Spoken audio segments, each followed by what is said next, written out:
All right, here we go. As expected, and domestic politics is getting to be kind of boring because it's getting to be so predictable.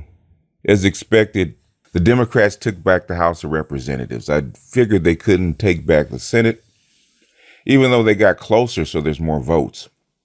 And so for tricky situations, they might be able to affect the Senate a little bit better, but I always thought they would take back the House because that's a referendum on Donald Trump. If there was ever a referendum on Donald Trump, the House Republicans losing the House of Reps, that pretty much says it all.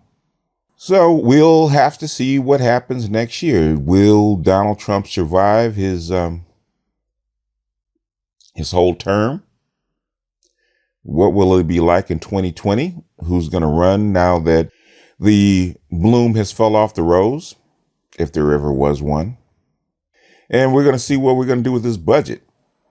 I'm actually going to repost the budget talk that Cerulean and Tureen actually did.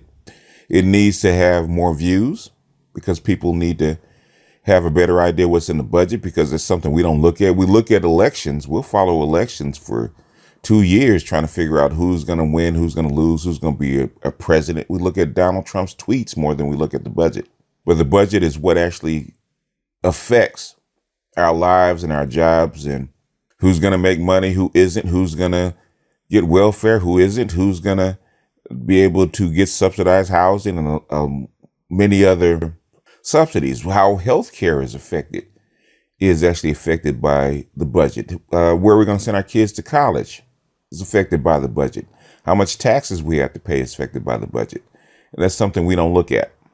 But as far as I'm concerned, basically the elections and the domestic politics is pretty much going according to basically plan.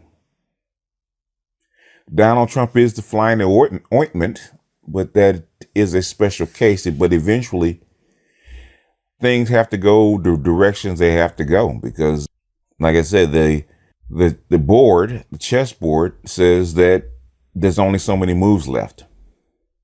And if there's only so many moves left, they're constrained. There's only so much they can do. Basically, their fate in their lot was cast with the proposal for the last budget. Not this one, but the last one. The one that we're currently under. That lot was already cast. And now, for the next 10 years, we got to follow down that path. We don't really have much of a choice. Now, there are moves that can actually help us maintain where we are, or at least maintain some kind of semblance of normalcy. And there's other policies that could sink us even faster.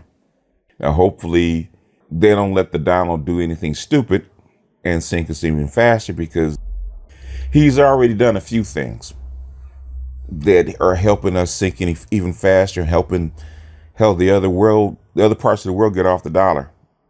Not because they really want to, it's because now that they have to.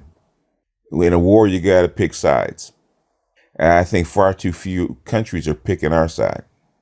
America has a lot of sins, and one day they're going to have to account for them, but hopefully not today. So, how did your election day go? What did you hope for? Are my red conservatives happy or unhappy the way the vote actually went? How about my blue liberals? Are you guys happy the way the vote went? The only reason I'm happy that the vote went that way is because I predicted that the Democrats would actually take back the House. That was probably the biggest no-brainer. If there's going to be a shift in policy or a shift in mood, you're going to see it at the House level first, and then it'll move up the chain. I was hoping that the Senate would be 50-50 because we need balance. But that will wait for another day.